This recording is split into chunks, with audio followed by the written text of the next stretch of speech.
Well, we now have the E-flite 1.5m P-51 Mustang assembled and sitting on the table in our little studio here. And I have to say, this thing is so big inside the house. It's amazing. I have seen one at the field before. I've seen it in the air. I've taken pictures of it. And I never realized the size and the presence it brings when it's actually like sitting in front of you at the table here. So what I thought I would do now that it's assembled, before we kind of go much further into what we want to do with the airplane, I just want to cover some of the kind of the features of the aircraft and some of the things that I noticed while putting it together. One of the first things that I noticed, if you remember the assembly video, I talked about, and one issue was I had the tail wheel was in the down position and the main landing gear were in the retracted position. And my thought process was that when you retract the gear, you're going to have them kind of alternating. You're not going to have them both the same. So I had to make sure I took a look at that, and I thought, well, I'm going to have to probably unplug one of the landing gear, unplug the rear retract here, so that I can bring the main gear down and they'll all be in the same condition. Well, it turns out the P-51 is smart enough to know that if you have them in a down position on the tail wheel and the mains are retracted, it will, when you bind the airplane and you cycle the gear for the first time, it will correct that problem. So I didn't have to do anything. I simply bound the airplane up, I cycled the gear switch. When the gear came down, the tail stayed down and the mains came down and they all retracted as one. So problem solved, no issue there whatsoever, totally easy. I was expecting to have an issue with that. I have another airplane that has a retracting tail wheel and retracting mains, and I have had a number of occasions in which I'm messing around with the wiring and stuff, and I get them out of sequence. So when you put the gear down, you get two that go down and one that goes up and vice versa. So the P-51 here is smart enough not to have that problem. So I did want to touch on that subject since that was something I learned in the build and bind process. So with that out of the way, I thought I'd just kind of start kind of a walk around of the aircraft here and kind of talk about some of the features and some of the scale detail on this aircraft. So to start with, it's a P-51D model, obviously, with a bubble canopy. It's painted up as Lou IV from the 361st Fighter Group. That was originally based in Boddingsham, England in 1944. And this particular paint scheme on the aircraft is indeed correct for the restored air show plane that's been flying around for the last few years. As it turns out, I have some pictures of this aircraft, but they've since repainted it green. But originally, it was an exact twin to the E-flite model here. In fact, even the nose art is slightly different on the restored version in the blue than the restored version in the green, and they actually got that right as well. So from an accuracy standpoint, this model is very, very accurate in terms of the restored P-51 Mustang from a few years ago that flew with this shade of blue. It has this Lou IV nose art on it, and even the font on the vertical stabilizer and rudder is indeed correct for the restored version. So I was actually really surprised to learn that in my research. However, that aircraft has since been repainted green, and it's been changed to closer to what the wartime one looked like. So when I see people talk about how this is not a real scheme, that is incorrect. It is a real paint scheme. So that covered the aesthetics portion of that I wanted to talk about. Now let's talk a little bit more on the kind of the functionality of the aircraft. So we'll kind of start up front here. It's got a 100 amp Aviation Spektrum Smart ESC in it. So I've never had an ESC that's been 100. I think the highest I got is maybe 60 or 80. So it's a 100 amp ESC that's installed in here. It is a smart one with telemetry that will communicate to the receiver. And the receiver in this one's an AR637TA. So it has telemetry, but it's been factory preset with AS3X as well as Safe Select. During the bind process is when you actually determine whether or not you want to have Safe enabled or not. I'm going without Safe because I'm flying on a DX6 and I don't have enough channels to operate everything on the aircraft, including Safe Select. If you have a 7 channel, 8 channel, 9 on up, you're perfectly fine. But if you have a 6 channel and you want to use flaps, retracts, and Safe Select, you're gonna have a little bit of an issue. So I'm gonna fly it without safe select. I'm just gonna use AS3X, so I bound it as such. Binding was totally easy. Hooked up the battery, and for that it was a 6S 5000 milliamp Spektrum Smart battery. And you can use between a, let's see, check my notes here, a 3200 to 7000 milliamp per hour battery. I'm going with a 5000 on this, so kind of in the middle there, and I think that's a good compromise for this aircraft. So you just simply hook that up, press the button on the receiver, go into your transmitter, go into bind mode, select bind, boom, instantly done. And since I was using the battery still in storage mode, I got all sorts of alerts on my transmitter that the battery was not fully charged. Very cool, never had that happen before, so I'm excited for a lot of this new smart technology. So that covers the ESC as well as the installed receiver in here. As for servos, this P-51 includes 9 factory installed servos, the majority of which, from what I can tell, are all ball end link as well, and they are metal gear servos. I don't know maybe about the inner gear doors, those two, but otherwise all the flying surfaces and major components are indeed metal gear servos. That is awesome for me because I tend to upgrade all of my airplanes with metal gear servos. And at 9 servos, that can get awfully pricey. So don't have to worry about that with the E-flite P-51 here. They have already done that for you. It is already installed. So as for top speed, I know there's a number of people that are kind of obsessed with how fast their airplane can go. I happen to be not one of them, but if you are one of those and you're asking, out of the box, it will do 80 plus miles per hour according to the E-flite website. That to me is pretty darn fast. However, when you see it in the air, as I've seen a demo of this aircraft, it looks very correct. It looks like what you'd see a P-51 fly in an air show setting. It's not crazy supersonic type speed. It looks very scale correct for a P-51 in the air. So while it does go 80 miles per hour, and that is quite a bit faster than anything I currently fly, the size of the aircraft, the presence of the aircraft in the air, it's a very fitting, what I consider a very fitting and a very scale speed to fly with. So I'm not terribly worried about that at all. As for the construction, it is EPO foam, and it has a number of reinforcements that are made out of carbon fiber and wood. That's very noticeable on the wing spars, on these outer detachable wing panels. The outer panels do include a carbon fiber spar that goes into the main wing section. Assembly takes no glue at all. Everything screws together or snaps together in the case of the outer wing panels. And now I just want to touch on a couple of the scale details here. So we'll just kind of walk around the airplane here and talk about those. All right. And we might as well start right up here at the nose. And one of my favorite features of the E-flite P-51 is this gigantic scale-looking prop. It looks proper on this P-51. My 1.2 meter, the blades look a little fat and a little stubby. This one looks a little bit more scale correct. Of course, it would be much larger than this if it was true to scale, but this does look proportionally a little bit more correct than it does on my 1.2 meter Mustang.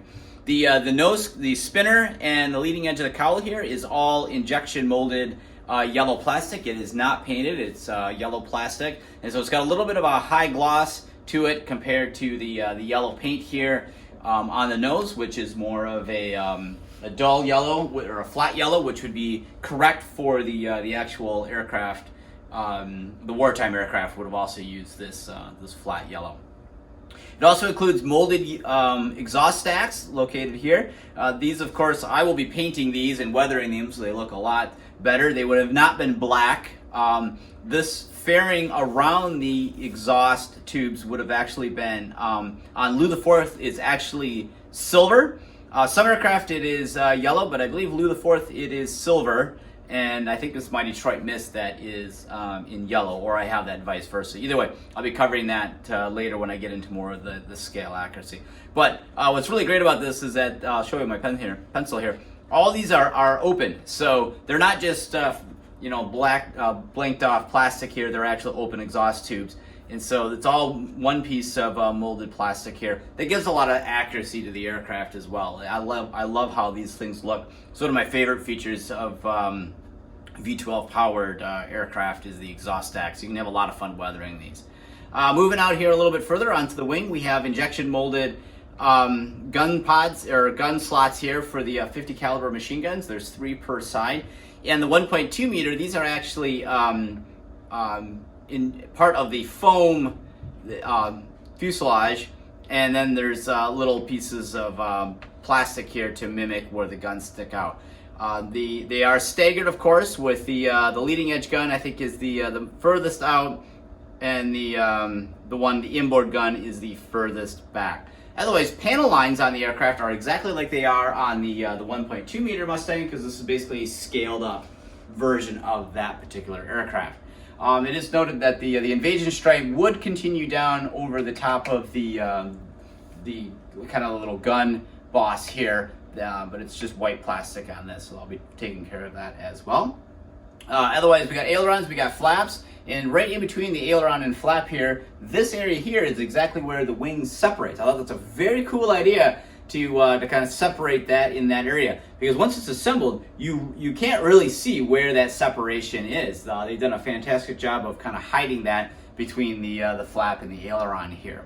Otherwise, like I said, all the rest of the molding lines are exactly the same as the 1.2 P-51. Everything is just scaled up.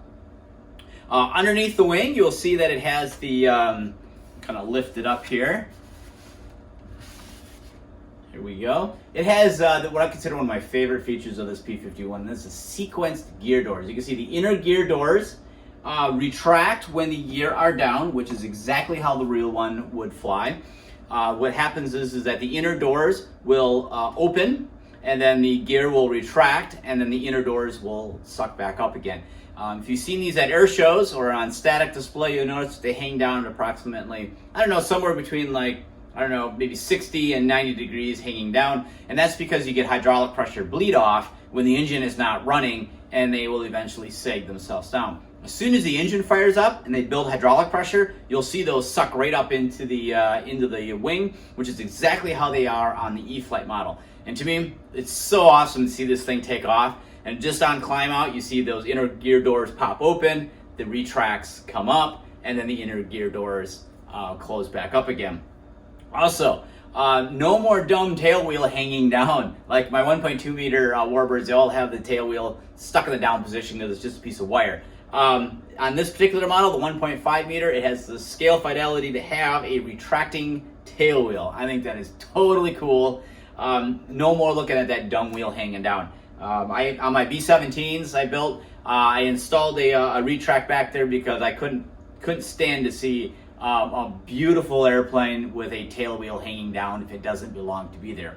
On a Spitfire, an early model Spitfire, looks absolutely perfect hanging down. On something like a P-51, it does not look right hanging down. So E-flite corrected that by adding a rear retract with little doors and everything that close up behind the wheel, so you don't even have that gap in the fuselage when everything is closed up. Very cool scale detail.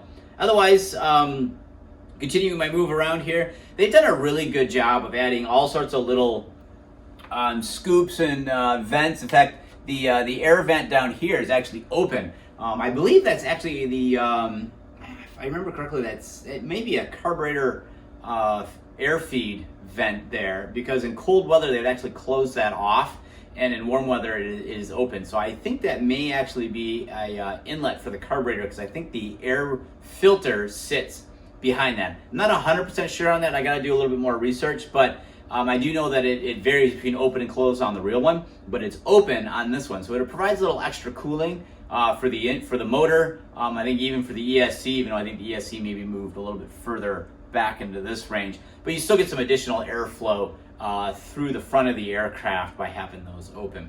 There's also the aerial antenna on the back here, and all sorts of really nice defined rivet lines around here. Everything looks well proportioned. They did a fantastic job on this one. On some warbirds, you see that the rivets are huge on them, and of course that's not the case. They did a fantastic job maintaining the proper scale for the rivets on this aircraft. Otherwise, let's kind of just about running out of parts here. Hey, and we got Waffles here. She's gonna join us. So if you saw the camera shake there, that's because she hopped around on the tripod there. If you want to see how big of an aircraft is, just think of how small this cat looks compared to this airplane. It is, it's a very, very big model. So the last thing I want to touch on was the cockpit. So I'm going to go ahead and remove that here. And unlike the 1.2 meter, this actually has quite a bit more depth to it than the 1.2 meter Mustang or any of the 1.2 meter warbirds. They tend to be pretty much flat from here down. There's no detail. But on this particular one, the pilot is all the way detailed down to his legs. He's missing his control sticks, so we'll have to open this thing up and put that in here. Otherwise, it's got a detailed instrument panel that is in there as well. It doesn't look 100% scale correct, but the way I look at this is this cockpit gives me the opportunity to do some really cool things that I probably couldn't do on a 1.2 meter airplane, just because of the there isn't any depth to the cockpit there. So I got a lot of really fun stuff that I'm going to be able to do with this one. I just got to have the courage to pop the canopy off and get working on it. I'll probably end up designing some 3D printed parts for this thing, design a different instrument panel for it, put a gun sight in here, and maybe add some of the wires to the, and I believe these are either a radio stack or a battery, maybe a combination of both that would sit up on top the rear-mounted fuel tank. So a lot of cool things you can do with a cockpit that's got this much detail to it.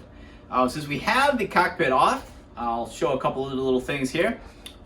We have an IC5 plug, not an EC. It's an IC, it's intelligent. It's got the extra plug in here for the smart telemetry.